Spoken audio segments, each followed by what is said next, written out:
యోహాను సువార్త 6వ అధ్యాయం 34వ వచనం 35వ వచనాన్ని మనం చదువుకుందాం. యోహాను సువార్త 6:34-35. కావున వారు, ప్రభువా, ఈ ఆహారము ఎల్లప్పుడూ మాకు అనుగ్రహించుమనిరి. అందుకు యేసు వారితో ఇట్లనెను, జీవాహారము నేనే.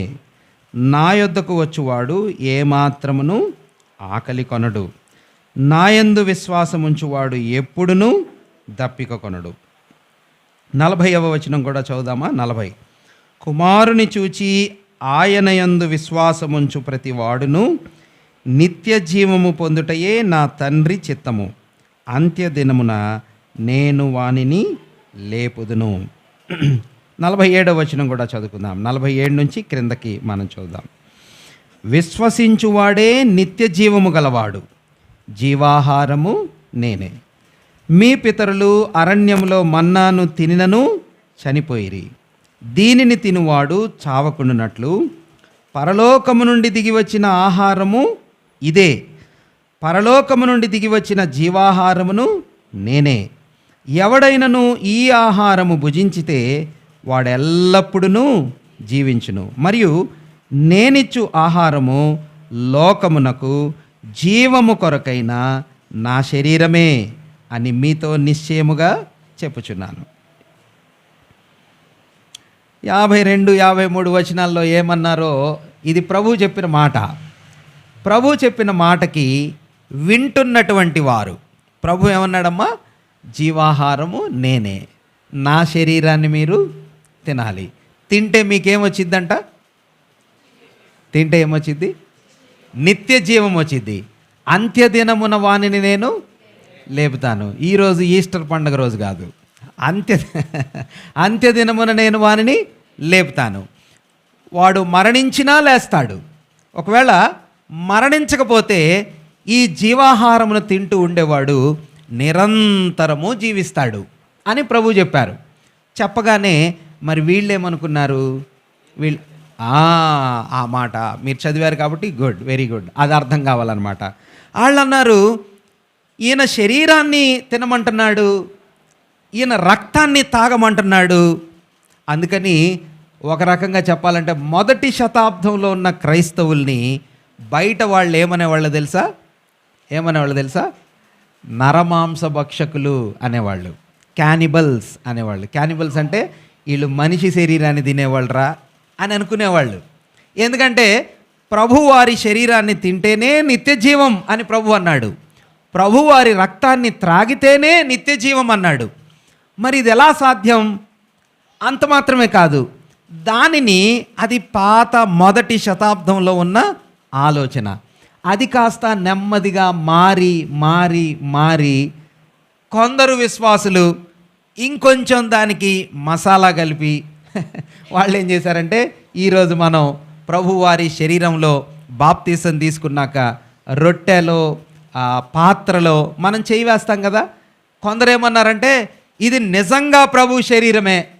ఏది మనం పంచుకొని భోజనంలో, అంటే ప్రభు రాత్రి భోజనం అనేవాళ్ళు పాత దినాల్లో. ఇప్పుడు ఆరాధన బల్ల రూపంలో ప్రభు సన్నిధిలో మనం చేసే సహవాస విధానాన్ని కొందరు ఏమనుకున్నారంటే ఈ రొట్టెని తింటేనే దేవుని శరీరాన్ని తిన్నట్టు.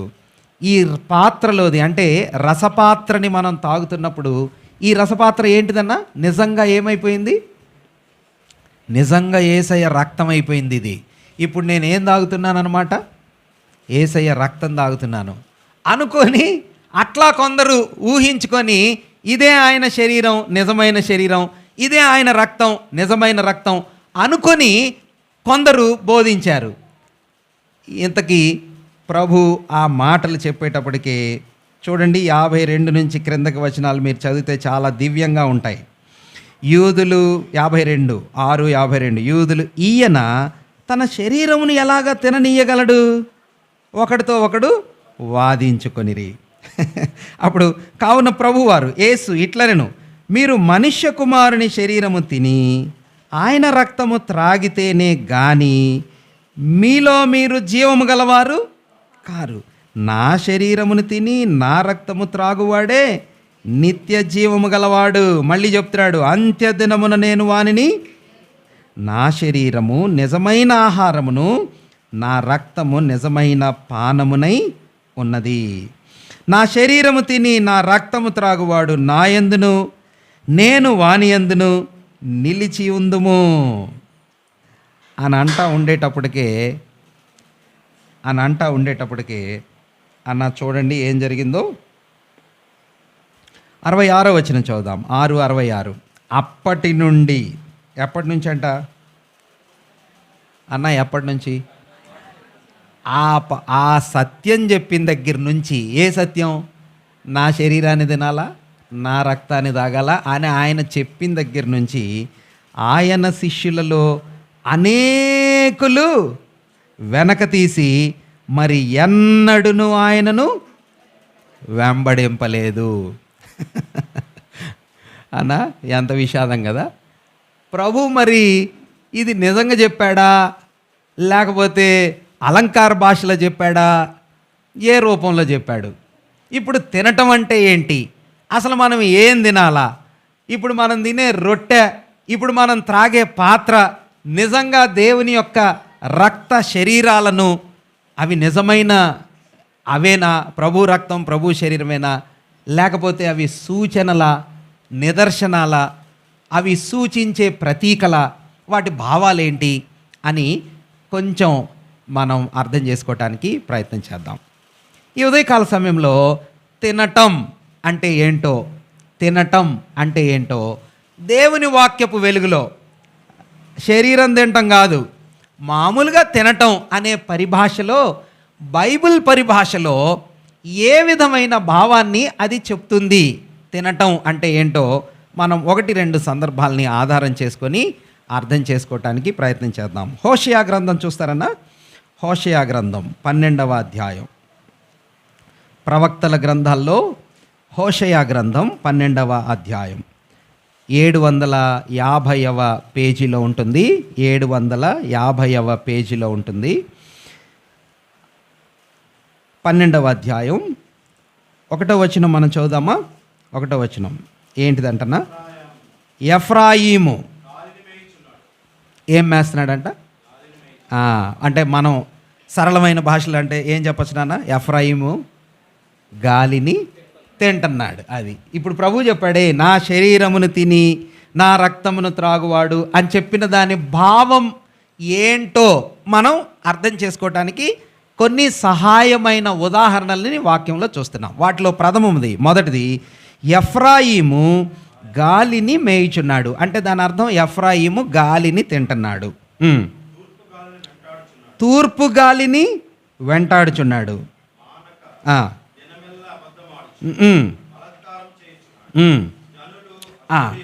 ఈ మాట గమనించండి, జనులు అశూరీయులతో సంధి చేసెదరు. Very good. ఇప్పుడు ఈ మాటని మీరు ఆధారం చేసుకొని గాలిని తింటున్నాడు అని చెప్పాడు. ఎవరంట గాలిని తినేదన్నా? గాలిని భోజనం చేస్తున్నాడు. ఎఫ్రాయిము అనే వ్యక్తిని గురించి చెప్తున్నాడు. వ్యక్తి అంటే గుంపు చెప్తూ వీడు గాలిని మేస్తున్నాడు, లేకపోతే గాలిని భోజనం చేస్తున్నాడు, తూర్పు గాలిని వెంటాడుతున్నాడు అని చెప్పుకుంటూ వచ్చి దాని అసలు భావం ఏమిటో, గాలిని భోజనం చేయటం అంటే, గాలిని తినటం అంటే ఏంటో అక్కడ కొంచెం వివరణగా ఆ క్రింద వచనాల్లో చెప్పాడు. మనం చదివిన వచనంలోనే మీకేమన్నా తట్టిందా దాని భావం? ఇప్పుడు నేను మీకు కొంచెం క్లూ ఇస్తా అన్న.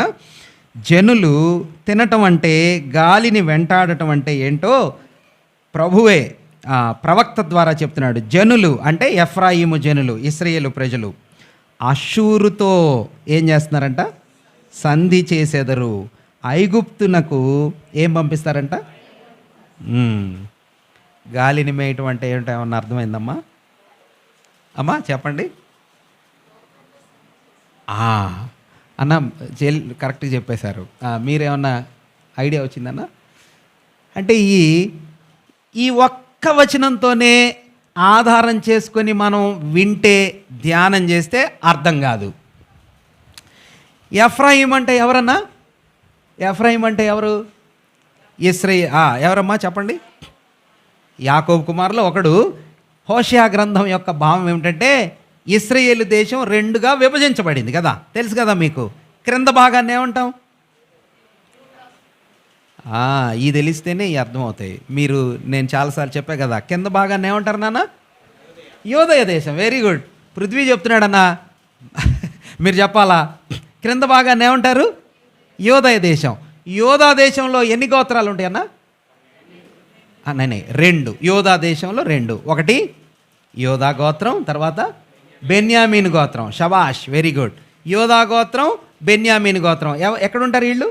కింద ఉంటారు. కింద అంటే యెరూషలేమును రాజధానిగా చేసుకొని సౌత్లో, దక్షిణ భాగంలో ఉంటారు. పైన భాగంలో అంటే ఉత్తర భాగంలో, క్రొత్త నిబంధన సమయంలో కాదు, పాత నిబంధన సమయంలో సంగతి చెప్తున్నాను నేను ఇప్పుడు. ఆ పైన ఎన్ని గోత్రాలలో ఉంటారన్నా? 10 గోత్రాలు. Very good. ఆ 10 గోత్రాల వాళ్ళని ఏమంటామని చెప్పుకున్నాం? ఇశ్రాయేలీలు అంటారు. ఎంతమంది గోత్రాలు?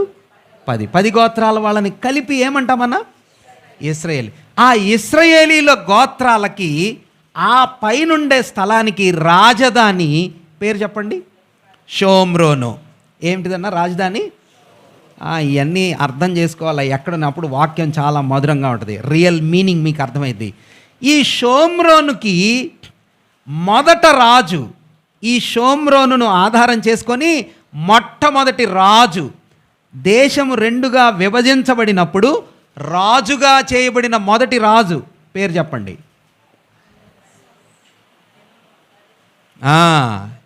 ఎవరన్నా? యెరోబాము. ఏం పేరన్నా? కింద రాజ్యానికి రాజు పేరు రెహబాము అన్నా, అర్థమైందా? కింద యోధా దేశానికి రాజు పేరేంటి? రెహబాము. వీళ్ళిద్దరు పేర్లు కన్ఫ్యూజన్గా ఉంటాయి. రెహబాము సొలొమోను కుమారుడైన రెహబాము. పైన దేశానికి రాజుగా ఉన్న ఆయన పేరేంటి? యెరోబాము. సుబ్బారావు, అప్పారావు అంటే మనకు బాగా తెలుస్తాయి, గుర్తుంటాయి. కానీ ఆ పేర్లు యూదుల పేరు, అందుకని మనకు గుర్తుండవు. మరి గుర్తుపెట్టుకుంటేనే వాక్యం అర్థమైద్ది. ఓకే. కింద రాజు పేరేంటి చెప్పండి? రెహబాము. పైన రాజు పేరేంటి చెప్పండి? యెరోబాము. ఈ యెరోబాముని దాసుడు, సొలొమోను రాజు క్రింద పనోడు, పాలేరు. ఆయన పంట పొలాలు, సొలొమోను రాజు గారి మందల మీద ఒక జస్ట్ సూపర్వైజర్, అంతే. ఒక రకంగా చెప్పాలంటే ఒక సింపుల్ ఉద్యోగి, దాసుడు, పనోడు. అలాంటి పనివాణ్ణి సొలొమోను కంటే హెచ్చైన స్థితికి దేవుడు తీసుకొని వచ్చాడు. ఎవరినన్నా? రెహబాము. రెహబాము ఈజ్ అ సింపుల్ స్లేవ్, ఒక సాధారణమైన సర్వెంట్. అలాంటి వాణ్ణి సొలొమోను కుమారుడైన రెహబాముకి అవతల వైపు మహాసామ్రాజ్యమైన ఇశ్రాయేలు 10 గోత్రాలకి రాజుగా చేశాడు. ఎవరు? దేవుడు. ఆ రాజుగా చేయబడిన సమయంలో ఈ యెరోబాము ఉన్నాడే, యెరోబాము ఏ గోత్రానికి చెందినోడు చెప్పండి? యెరోబాము ఏ గోత్రానికి చెందినోడు? ఇప్పుడు మనం చెప్పుకుంటున్న గోత్రమే, ఎఫ్రాయిము అనే గోత్రానికి చెందినోడు. ఏ గోత్రం అన్నా? సాధారణంగా దేవుడు ఏం చేస్తాడంటే ఆ దేశాన్ని గురించి చెప్పేటప్పుడు ఆ దేశాన్ని ఆ రాజుగారి పేరుతో సంబోధిస్తాడు. ఏ రాజుగారి పేరుతో? మీ దృష్టి అటు ఇటు వెళ్ళిపోయింది. ఏ రాజుగారి పేరుతో అన్నా?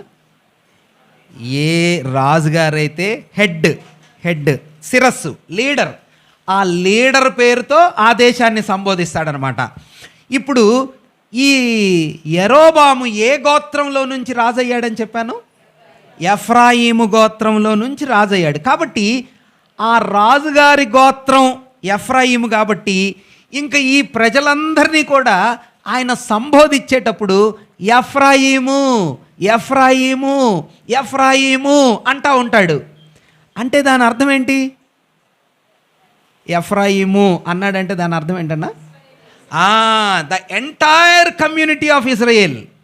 ఇశ్రాయేలీల 10 గోత్రాలని కలిపి, 10 గోత్రాల ప్రజలను కలిపి ఆయన సింపుల్ వర్డ్తో, సింపుల్ సెంటెన్స్తో ఏమని పిలుస్తాడు? ఎఫ్రాయిము అని. ఇశ్రాయేలు అంటాడు. ఇశ్రాయేల్ అంటే ఎవరు? సాధారణంగా 12 గోత్రాలని కలిపి ఏమంటామన్నా? ఇశ్రాయేల్ అంటాం కదా. ఇశ్రాయేలు అన్నాడంటే 12 గోత్రాలు ఇంక్లూడెడ్ అందులో. ఇక్కడ ఈ పరిభాషలో అంటే over the period of development తర్వాత ఇక్కడ మాట్లాడుతున్న పరిభాషలో ఎఫ్రాయిము అని ప్రభు అంటున్నాడంటే 10 గోత్రాల ఇశ్రాయేలీల్ని కలిపి ఆ మాటని ప్రభు సంబోధిస్తున్నాడు. ఇప్పుడు ఈ 10 గోత్రాల కలయికగా ఉన్న గుంపు ఈ ఇశ్రాయేలీలు లేకపోతే ఎఫ్రామీలు ఏం చేశారంటన్నా? ఏం చేశారంట? జనులు అష్షూరుతో సంధి చేసెదరు, ఐగుప్తునకు తైలము పంపించెదరు. అంటే ఏం చేస్తున్నారంట? ఇప్పుడు ఇది కూడా మీకు కొంచెం టఫే అర్థం చేసుకోవటానికి. ఇది కొంచెం అర్థం చేసుకోవాలంటే రాజుల గ్రంథంలోకి వెనక్కి వెళ్ళాలా. వెళ్తారా? చూస్తారా? ఓపిక ఉందా? మీరు వింటారమ్మా? చూడండి మరి. రాజులు 2వ గ్రంథం 17వ అధ్యాయం 4వ వచనం చూడండి. రాజులు 2వ గ్రంథం 17వ అధ్యాయం 4వ వచనాన్ని మనం చూద్దాం. అతడు అంటే మళ్ళీ అతడు ఎవరన్నా? హోషేయ. ఇశ్రాయేలు రాజుల ఆఖరి రాజు. ఓకే, ఆయన పేరు హోషేయ. ఇంకా ఆ హోషేయతో ఇశ్రాయేలీల సామ్రాజ్యం ఖతమైపోయింది. అతడు అంటే ఆ హోషేయ అనే ఆఖరి రాజు ఐగుప్తు రాజైన సో అనే వ్యక్తి దగ్గరికి దూతల్ని పంపించి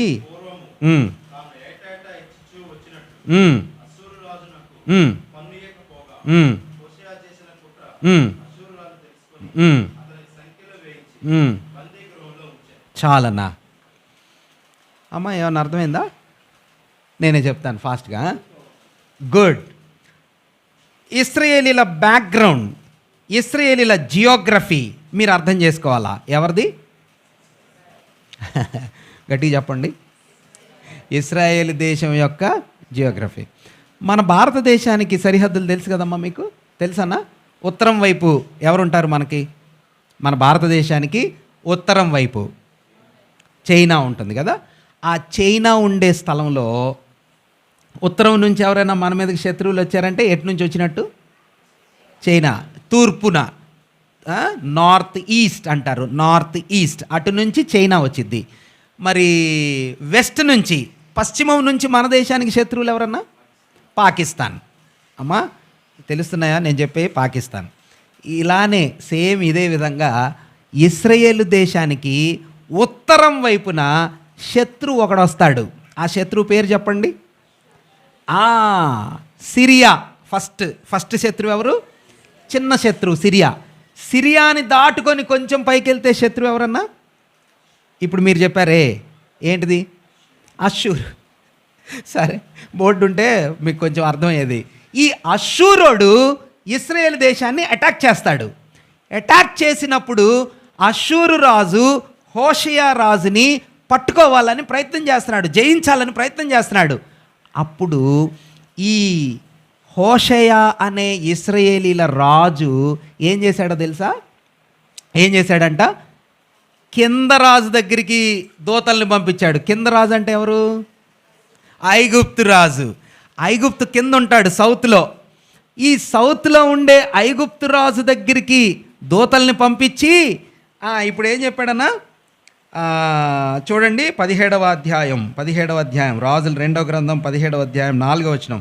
అతడు అంటే హోషేయ ఐగుప్తు రాజైన సో నొద్దకు దూతలను పంపి పూర్వము తాను ఏటేటా ఇచ్చుచూ వచ్చినట్లు అష్షూరు రాజునకు పన్ను ఇయ్యకపోగా హోషేయ చేసిన కుట్ర అష్షూరు రాజు తెలుసుకొని అతనికి సంకెళ్ళు వేయించి బందీ గృహంలో. మీకు అర్థం కాలేదు కదా? కష్టమే ఇవన్నీ, కానీ అర్థం చేసుకుంటేనే వాటి మాధుర్యం, వాటి అర్థం మీకు అర్థమైద్ది. ఇటు చూడండి నా వైపు కొంచెం. ఈ హోషేయ అనేవాడు పైనుంచి వచ్చిన అష్షూరు రాజుని గెలవటం కోసం వీడికి పన్ను కట్టాలి. ఎవరికి పన్ను కట్టాలా? అష్షూరుకి పన్ను కట్టాలా? ఎవరు కట్టాలా? ఇశ్రాయేలీయులు కట్టాలా? కట్టటం ఆపేసి అష్షూరు రాజుని ఛేదించడానికి, ఓడించడానికి కింద రాజు దగ్గరికి డబ్బులు పంపించాడంట, దూతల్ని పంపించాడంట. కింద రాజు అంటే ఐగుప్తుకి. ఐగుప్తోడి దగ్గరికి వెళ్ళి హెల్ప్ అడిగాడు. ఏం హెల్ప్ అంటే, ఇదిగో పైన అష్షూరు నన్ను వచ్చి ట్రబుల్ చేస్తున్నాడు, నన్ను చంపడానికి వస్తున్నాడు, నువ్వు నాకు సహాయం చెయ్యి అని ఎవరి దగ్గరికి వెళ్ళాడు? Very good. ఈ సత్యాన్ని, ఈ సిస్టమ్ని, ఈ సంగతిని హోషేయతో దేవుడు మాట్లాడి చెప్తున్నాడు. నువ్వు వెళ్ళి ఎఫ్రాయిముకి చెప్పు, ఎఫ్రాయిము ఏం తింటున్నాడంటన్నా అమ్మ, మీకు అర్థమైందా ఇప్పుడు? గాలిని తింటున్నాడు. గాలిని తింటం అంటే ఏంటంటే ఐగుప్తుతో ఏం చేస్తున్నాడు? సంధి చేసుకుంటున్నాడు. లేకపోతే మళ్ళీ కొన్ని రోజుల తర్వాత కింద నుంచి ఐగుప్తోడు వచ్చి అటాక్ చేస్తాడు. ఎవరు వచ్చి అటాక్ చేస్తారన్నా? ఐగుప్తోడు వచ్చి అటాక్ చేసినప్పుడు ఈ రాజుగారు మళ్ళీ ఎక్కడికి వెళ్తాడు? అష్షూరు దగ్గరికి వెళ్ళి సహాయం అడుగుతాడు. ఈ వివరాలన్నీ యెషయా గ్రంథం 30వ అధ్యాయం 7వ వచనంలో మీరు చూడొచ్చు. యెషయా గ్రంథం 30వ అధ్యాయం 7వ వచనంలో ఒక్కొక్కసారేమో ఐగుప్తు దగ్గరికి వెళ్తారు, ఒక్కొక్కసారేమో అష్షూరు దగ్గరికి వెళ్తారు. అందుకని ప్రభు అన్నాడు, మీరు ఐగుప్తుని ఆనుకోవాలనుకుంటున్నారు, ఐగుప్తుని ఆశ్రయించాలనుకుంటున్నారు. ఐగుప్తు ఏ పాటిది? ఐగుప్తుని ఏమన్నారు తెలుసన్నా? రెల్లు. ఏంటిదంట? రెల్లు. నువ్వు ఆనుకోవాలనుకుంటున్నది రెల్లు. ఇప్పుడు నేను ఆనుకున్నాను. దేని మీద ఆనుకున్నానన్నా? మీరు చైర్లో ఆనుకున్నారు కదా. రెల్లు మీద ఎంత కాన్ఫిడెంట్గా మీరు ఆనుకోగలరు? ఆనుకోలేరు కదా. వినండి జాగ్రత్తగా. భోజనం చెయ్యటం, తినటం, మేయటం అనే భావాన్ని ప్రభువు హోషేయ ద్వారా ఏమని చెప్పాడంటే, నువ్వు నమ్మటం. ఎవరిని నమ్ముతున్నావు? ఎఫ్రాయిము, నువ్వెవరిని నమ్ముతున్నావు? అష్షూరుతో సంధి చేయటం అంటే అష్షూరుని నమ్మటం. ఐగుప్తుతో సంధి చేయటం అంటే ఐగుప్తుతో నువ్వు ఫ్రెండ్షిప్ చేసి, ఐగుప్తోడు నాకు తోడుగా ఉంటే నాకు వాడి మీద నమ్మకం ఉంది, ఐగుప్తు రాజు మీద నాకు నమ్మకం ఉంది, ఐగుప్తు బలం మీద నాకు నమ్మకం ఉంది, ఐగుప్తు యొక్క రథాలు నాకు సహాయం చేస్తే వాటి మీద నాకు నమ్మకం ఉంది, అవి నాకు తోడుంటే నేను అష్షూరుని జయిస్తాను అని నువ్వు ఎవరి మీద నమ్మకం పెట్టుకుంటున్నావో ఆ నమ్మకం పెట్టుకునే విధానాన్ని హోషేయ ఏమంటున్నాడంటే, నువ్వు తింటున్నావు. తినటం, మేయటం, భుజించటం, ఆ విషయాల్ని బైబిల్ పరిభాషలో ఏమన్నాడన్నా? తినటం, భుజించటం, మేయటం. మీరు అర్థం చేసుకోవాలి ఈ మాటలు. ఇశ్రాయేలీయులకు తెలిసి ఈ భాష. నువ్వు ఒకడితో సంధి చేసుకొని ఒకడిని నమ్ముకోవటాన్ని, ఒకడితో ఫ్రెండ్షిప్ చేసి వాడి మీద నీ నమ్మకాన్ని స్థిరం చేసుకునే పద్ధతిని భుజించటం అని హోషేయ గ్రంథంలో చెప్పటాన్ని మనం చూస్తాం. ఇంకొక మాట కూడా మనం చూద్దామన్నా. మనం పాత నిబంధనలో ఫస్ట్ చూద్దాము, తర్వాత కొత్త నిబంధనలో కూడా ఒక మాట చూద్దాం. యెషయా గ్రంథం 55వ అధ్యాయం చూడండి. యెషయా గ్రంథం 55వ అధ్యాయం. యెషయా గ్రంథం 55.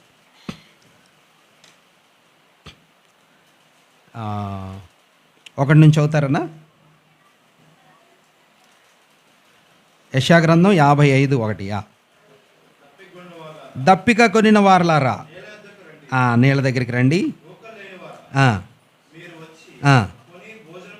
వచ్చి కొని భోజనం చేయండి. రండి, డబ్బులు లేకపోయినా ఏమి ఇవ్వకుండానే ద్రాక్షారసం, పాలు కొనండి. ఆహారము కాని దాని కొరకు మీరు ఎందుకు డబ్బులు ఖర్చు పెడతారు? ఎందుకు డబ్బులు ఖర్చు పెట్టేస్తారు? అన్న వింటున్నారా ఈ మాటలు? నా మాట జాగ్రత్తగా ఆలకించి మంచి పదార్థాన్ని భుజించండి. మీ ప్రాణము సారమైన దాని యందు సుఖం పనీయుడి. చెవియొగ్గి మీరు వినిన ఎడల మీరు బ్రతుకుదురు.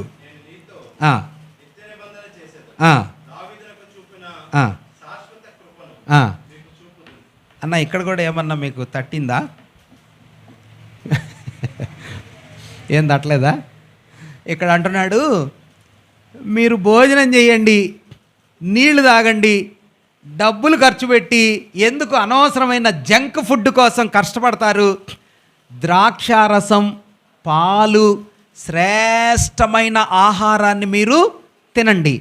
ఇశ్రాయేలీల పరిభాషలో ద్రాక్షారసం అన్నిటికంటే శ్రేష్టమైనది. ఇశ్రాయేలీల పరిభాషలో పాలు అన్నిటికంటే శ్రేష్టమైనది. వాళ్ళే కాదు, మన పరిభాషలో కూడా, మన భావాల్లో కూడా. ఇప్పుడు ప్రభు అంటున్నాడు, మీరు ఈ విషయాలని పొందుకోండి. ఇవి వాళ్ళ దేశంలో నీళ్లు దొరకవు, ఎడారి ప్రాంతం. నీళ్లు పొందుకోవాలంటే బోల్డ్ అంత ఖర్చు పెట్టి సంపాదించుకోవాలి. కానీ ప్రభు అంటాడు, మీరు ఏమి ఇవ్వక్కర్లా, మీరు డబ్బులు ఇవ్వక్కర్లా, కానీ ద్రాక్షారసము, పాలు, శ్రేష్టమైన నీళ్లు మీరు పొందుకోండి. వాటిని పొందుకోవటం అంటే ఏంటో చెప్పాడు. ఏం చెప్పాడు? నేనే చెప్తాను మీకు. ఏమని చెప్తున్నాడంటే, నేను మీతో నిత్య నిబంధన చేసేదను. 3వ వచనం 55:3. నేను మీతో నిత్య నిబంధన చేసేదను, దావీదునకు చూపిన శాశ్వతమైన కృపను మీకు చూపెదను. అన్న మీకు తట్టలేదు కదా? ఏంటిదంటే ఇదిగో చూడండి నా వైపు, నిబంధన చేస్తాను. ఏ నిబంధన అన్న? నిబంధన అంటే ఎవరు చేస్తారన్న? ఎవరెవరు చేస్తారు నిబంధన? నిబంధన అంటే ప్రామిస్ అమ్మా. పెళ్ళిళ్ళలో ప్రమాణం ఎవరెవరు చేస్తారన్న? సింపుల్. పెళ్ళిళ్ళలో అయితే భార్యాభర్తలు కలిసి కుటుంబ వ్యవస్థ కాబట్టి ఒకవైపు స్త్రీ పురుషుడు ఉంటారు. వాళ్ళిద్దరు ఏం చేస్తారమ్మా? ప్రమాణం చేస్తారు, ఒప్పందం చేసుకోండి. ఇక్కడ ఎవరంట? ఒకవైపేమో దేవుడు, ఇంకొక వైపేమో మానవుడు. ఇప్పుడు మానవుడు దేవుడు చేసుకునే ప్రమాణంలో ఎవరితో చేస్తే నీకు శ్రేష్టమైన ఆహారం తిన్నట్టు అంటున్నాడు? నాతో చేస్తే నువ్వు పాలు తాగినట్టు, నాతో నిబంధన చేస్తే నువ్వు ద్రాక్షారసం తాగినట్టు, నాతో నిబంధన చేస్తే నీకు శ్రేష్టమైన నీళ్లు దొరికినట్టు. నువ్వు ఇంకెవరితోనైనా నిబంధన చేస్తే, మాయతో చేస్తే, శత్రువుతో చేస్తే, మాటలాడని అపవిత్రమైన వ్యక్తులతో, వస్తువులతో నువ్వు నిబంధన చేసుకుంటే, అది అక్కడ కాంటెక్స్ట్. ఏం కాంటెక్స్ట్ అన్నా? ఇశ్రాయేలీలు మాటలాడని వాటితో, అపవిత్రమైన వాటితో, బాబు రండి లోపలికి రండి అన్న, చైర్ ఇవ్వండి తమ్ముడికి, ప్లీజ్ కమ్. సో మీరు గమనించండి, మాటలాడని మాయతో కూడినటువంటి వస్తువులతో నువ్వు నిబంధన చేసుకుంటే ఆ నిబంధన ఎలాంటిదంట అన్న? చెప్పండి ఎలాంటిది? ఇక్కడ అంటున్నాడు, అక్కడేమో గాలిని మేసినట్టు అన్నాడు, ఇక్కడ అంటున్నాడు ఆహారం కాని దాన్ని నువ్వు తింటున్నావు. ఆహారం కానిదంటే ఆహారం కానిది జంక్ ఫుడ్ అనమాట. జంక్ ఫుడ్ అంటే నీకు తృప్తి ఇవ్వదు, ఆరోగ్యం ఇవ్వదు, నెమ్మది ఇవ్వదు, సంతోషం కలగదు, నీ పొట్టకి మేలు చేయదు. ఇలాంటి ఆహారం తినటం అంటే నీకు మేలు కలుగని వాటితో ఒప్పందం చేసుకోవటం, వడంబడిక చేసుకోవటం. కానీ నువ్వు నాతో చేసుకుంటే, మీకు అర్థమవుతుందా? నువ్వు నాతో నిబంధన చేసుకుంటే, దేవునితో మీ చెయ్యి కలిపి మీ ఒప్పందం చేసుకుంటే మీకు ఏ వస్తువులు దొరికినట్టు? పాలు దొరికినట్టు, ద్రాక్షారసం దొరికినట్టు, శ్రేష్టమైన నీళ్లు దొరికినట్టు అని ఉదాహరణ చెప్పాడు. అక్కడ ఏం ఉదాహరణ చెప్పాడు? ఒక ఆయనతో నేను నిబంధన చేశానని చెప్పాడు. అది దావీదుతో నేను చేసిన లాంటి శాశ్వతమైన నిబంధన. అంటే భోజనం, తినటం, తాగటం ఈజ్ ఈక్వల్ టు దేంతో అన్నా సమానం? దేంతో అమ్మా? నిబంధనతో సమానం. అక్కడేమన్నాడు హోషేయ గ్రంథంలో? ఒప్పందం. సేమ్ అదే భావాలు. సంధి చేసుకోవటం, కలుపుకోవటం, ఒప్పందం చేయటం. ఇప్పుడు ఇంకొక మాట మనం కొత్త నిబంధనలో చూసి మనం క్లోజ్ చేద్దాం. చూడండి, కొత్త నిబంధనలో లోకాసు వార్త 15వ అధ్యాయం. లోకాసు వార్త 15వ అధ్యాయం అన్న చూస్తారా? 15వ అధ్యాయంలో ఎవరుంటారన్నా? 15వ అధ్యాయంలో గుడ్, బాగా చెప్పారు. తప్పిపోయిన కుమారుడు ఉంటాడు. తప్పిపోయిన కుమారుడు ఏం చేశాడంట? ఏం తిన్నాడమ్మా ఆఖరిలో? 16వ వచనం చూడండి, 15:16. కానీ అది ఇప్పుడు ఏం సూచిస్తుందన్న ఇది? పందుల పొట్టు. మనం సాధారణంగా ఏమనుకుంటామంటే పందుల పొట్టు అంటే వీడికి ఏమి దొరకక వీడు పందుల పొట్టు తిన్నాడు. వీడి చరిత్ర అంతా మీరు డిగ్అవుట్ చేయాలా, తవ్వాలా. తవ్వండి. తవ్వితే వీడేమన్నాడు? ఫస్ట్ తండ్రి దగ్గరికి వెళ్ళి నా తండ్రితో నాకు మాట బాగా చెప్పారు. ఏం లేదంట, ఏమొద్దంట? నాకు తండ్రితో సంబంధం వద్దు. తండ్రితో ఇప్పుడు వీడికి తెలివి వచ్చిన తర్వాత పందులు పొట్టు తినే దగ్గర ఏమన్నా ఆలోచన వచ్చిందో మీరు చూసారా? ఏమన్నా వచ్చిందన్న? 17 చూడండి, 15:17. అయితే ఆడికి బుద్ధి వచ్చినప్పుడు కూలివాండ్రకు ఏముందంట? ఫుడ్. వీడికి వచ్చిన ఎలిగింది ఏంటిదంట? తలంపు కలిగింది. మా నాన్న ఇంట్లో ఫుల్గా ఫుడ్ ఉంది, నాకిక్కడ అన్నం లేదు. భోజనం అంతే కదన్నా? ఇప్పుడు భోజనము, అన్నము, ఫుడ్ అంటే ఏమొచ్చింది వీడికి? బుద్ధి వచ్చి మా నాన్న దగ్గరికి వెళ్తే మా నాన్నతో మళ్ళీ నా సంబంధాన్ని ఏర్పాటు చేసుకుంటే. ఇప్పుడు మీరు గమనించాలా, వీడికి మా నాన్నతో నాకు సంబంధం లేదు అనుకుంటే పందుల పొట్టు భోజనంగా ఉంది. అంటే పందులు తినే ఆహారము ఈజ్ ఈక్వల్ టు తండ్రి యొక్క సంబంధం నుంచి విడిపోవటం. తండ్రి ఇంట్లో భోజనము, అన్నము, శ్రేష్టమైనవన్నీ పొందుకోవటం. క్రొవ్విన దూడ కదా, శ్రేష్టమైన విందు, ఇవన్నీ నేను భోజనం చేయటం అంటే మా నాన్నతో నేను సంబంధం హ్యాపీగా ఉండటం. తినటం, సంబంధం కలుపుకోవటం. తాగటం అంటే ఒప్పందం చేసుకోవటం. భోజనం చేయటం అంటే ఒకరితో ఒకరు కలిసి నిబంధన చేసుకోవటం. అమ్మ ఇప్పుడు మీకు అర్థమైందా? ప్రభు అన్నాడు, నా శరీరమును తిని నా రక్తమును త్రాగువాడు నిత్య జీవం కలవాడు. ఇప్పుడు మీరు చెప్పండి, తినటం అంటే ఏంటో? అది ఆయనని నమ్మటం. ఫస్ట్ ఆఫ్ ఆల్ ఐగుప్తుని నమ్మినట్టుగా, అష్షూరుని నమ్మినట్టుగా, మనిషిని నమ్మినట్టుగా ఇశ్రాయేలీయులు ఐగుప్తుని రెల్లుని నమ్ముకుంటున్నారంట. రెల్లుని నమ్ముకోవటం అంటే రెల్లు మీద ఇప్పుడు మనం ఇరిగిపోయిద్ది రెల్లు కదన్నా. ఇప్పుడు మీకు ఒక చైర్ వేసాడు ఇక్కడ, ఈ చైర్లో కూర్చుంటారా? పక్కన ఒకే ఒక రెల్లు పెడితే దానికి ఆనుకొని కూర్చుంటారా? అంటే మీకు చైర్ స్టాండర్డ్గా ఉంటుందని మీకు నమ్మకం ఉంది. కానీ ఇప్పుడు సాధారణంగా దేవుని పిల్లలు ఏం చేస్తున్నారంటే, ఇదిగో ఈ రెల్లు ఇరిగిపోయిద్దిరా అని చెప్పాడు ప్రభు 30వ అధ్యాయం యెషయా గ్రంథంలో. ఇరిగిపోయిద్దని మాత్రమే కాదు, నీకు గుచ్చుకునిద్ది. ఏం చేసిద్దంట? అది నీకు హాని చేసిద్ది. ఎగ్జాక్ట్లీ దేవుడు చెప్పినట్టుగానే అష్షూరుని నమ్ముకున్నావు కదా నువ్వు, అష్షూరుడు నిన్ను రక్షిస్తాడు అనుకున్నావు కదా, ఆ అష్షూరు వాడే ఇశ్రాయేలీల 10 గోత్రాలని ఎక్కడికి తీసుకెళ్ళాడన్నా? చెరబట్టుకొని తీసుకెళ్ళాడు. ఎవడిని నమ్ముకున్నావో వాడు నిన్ను ముంచుతాడు. దేవుడు అది చెప్పాడు.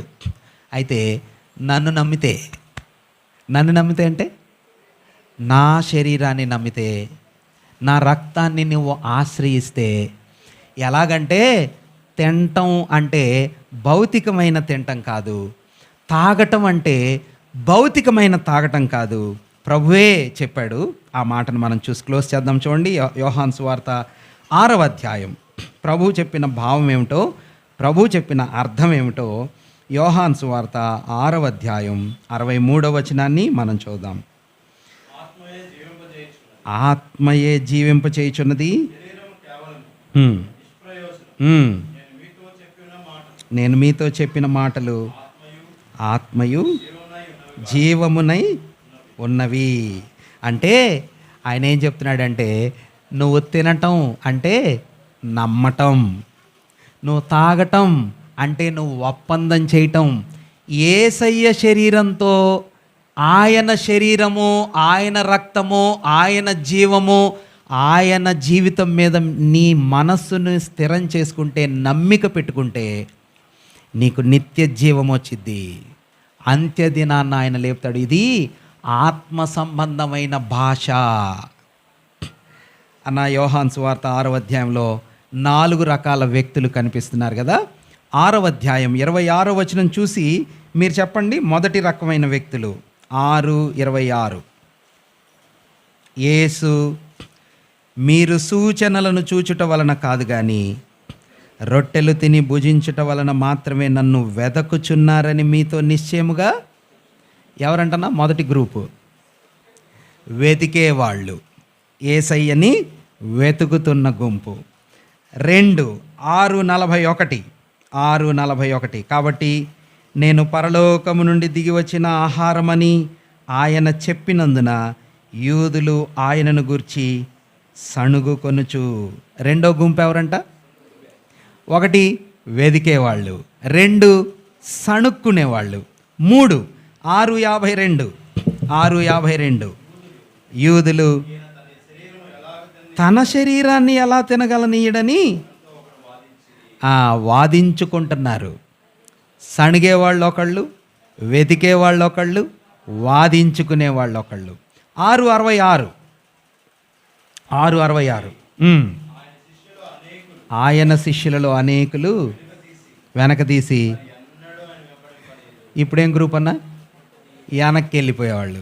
ఎంతమంది గ్రూప్స్ వచ్చారమ్మా చెప్పండి? 1 వెతికేవాళ్ళు, 2 సనిగేవాళ్ళు, 3 వాదించేవాళ్ళు, 4 ఇంకెప్పుడు దేవుడు వద్దురా బాబు అని వెనక్కి వెళ్ళిపోయేవాళ్ళు.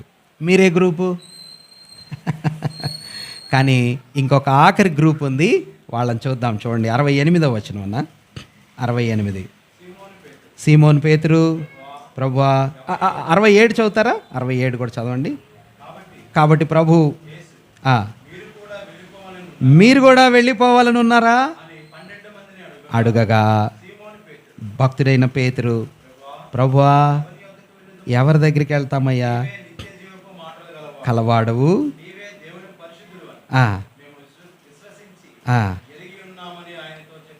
దేవునికి స్తోత్రం. వీళ్ళు ఎవరంటన్నా? విశ్వసించి ఆయన్ని వెంబడించారు. మరి మీరే గ్రూపు? ఆయన శరీరాన్ని నమ్మితే, ఆయన మరణాన్ని నమ్మితే, ఆయన పునరుద్ధానాన్ని నమ్మితే దేవుని పిల్లలమైన మనకు నిత్య జీవం ఉంది. అమ్మ వినండి, యేసయ్యని నమ్ముకుంటే పెళ్ళిళ్ళ కోసం కాదు, యేసయ్యని నమ్ముకుంటే ఉద్యోగాల కోసం కాదు, యేసయ్యని నమ్ముకుంటే మనకేదో లోకంలో మేలులు జరుగుతాయని, మొక్కుకున్నవి జరుగుతాయని కాదు. యేసయ్యని నమ్ముకుంటే నిత్య జీవం దొరికిద్ది. ఆయనను విశ్వసిస్తే, ఆయన మృతుల్లో నుంచి లేచాడని నువ్వు నమ్ముకుంటే నిత్య జీవం. నిత్య జీవం, నిత్య జీవానికి ఉద్యోగానికి, నిత్య జీవానికి పెళ్ళికి, నిత్య జీవానికి లోకంలో కలిగే మేలుకి చాలా వ్యత్యాసం ఉంది. పెళ్ళేమో చాక్లెట్ లాంటిది, నిత్య జీవమేమో కోహినూరు బంగారంతో కోహినూరు వజ్రం లాంటిది, అంతకంటే గొప్పది. అర్థం అవటం కోసం చెప్పా. నీకు చాక్లెట్ కావాలా, కోహినూరు వజ్రం కావాలా అన్నా? బిస్కెట్గా ఒక బిస్కెట్ ప్యాకెట్ కావాలా, లేకపోతే ఏం కావాలన్నా? వజ్ర వైఢూర్యాలతో ఉన్న వైభవం కావాలా? ఏది కావాలన్నా? అన్న నాకు ఒక బిస్కెట్ ప్యాకెట్ చాలన్నా అని మందిరానికి వస్తున్నారు కొందరు. మందిరానికంటే దేవుని దగ్గరికి, మందిరం అంటే మళ్ళీ చర్చ్ అనుకోకండి. దేవుణ్ణి ఆశ్రయించేది మా ఉద్యోగం రావాలా, బిజినెస్ జరగాల, డబ్బులు రావాలా, పెళ్ళిళ్ళు అవ్వాలా, ఇల్లు కట్టుకోవాలా, వీటి కోసం అసలు యేసయ్య అంటున్నాడు, నన్ను విశ్వసిస్తే, నా శరీరాన్ని తింటే అంటే నన్ను నమ్మితే, నాతో ఒప్పందం చేస్తే మీ జీవితాలకు నిత్య జీవం, నిత్య జీవం, నిత్య జీవం. ప్రభు పునరుద్ధానుడైంది మనకు నిత్య జీవం ఇవ్వటానికి అని మీ మనసులో గుర్తుపెట్టుకోండి. అలాంటి ఆనందభరితమైన నిత్య జీవపు తృప్తితో, భోజనంతో మనం తృప్తిపరచబడాల. ప్రభు పాత్రలు అవి ప్రతీకలు మాత్రమే, సూచనలే, ఇండికేషన్స్ అంటారు కదా, గుర్తులే. అది నిజమైన ప్రభు శరీరం చెప్పండి, అవునా కాదా? కాదు, గుర్తుపెట్టుకోండి. అది గుర్తు, ప్రతిష్ఠించబడిన గుర్తు, ప్రత్యేకించబడిన గుర్తు. ప్రభు సన్నిధిలో అది పెట్టబడక ముందు మామూలు రొట్టె, పెట్టిన తర్వాత ప్రతిష్ఠించబడింది, అంటే ప్రత్యేకించబడింది. మామూలు రసమే, అది మామూలు డ్రింక్. కానీ ప్రభు సన్నిధిలో పెట్టబడిన తర్వాత అది ప్రత్యేకించబడింది. అంతేగాని అది యేసయ్య రక్తం కాదు, ఆయన రక్తం తాగుతున్నట్టు కాదు, దాని భావాలు అవి కాదు. మీ మనసులో గుర్తుపెట్టుకోండి. ప్రభు ఆయన తలంపులు, వాక్యవచనాలు మనందరి వినికిల్లో దీవించును.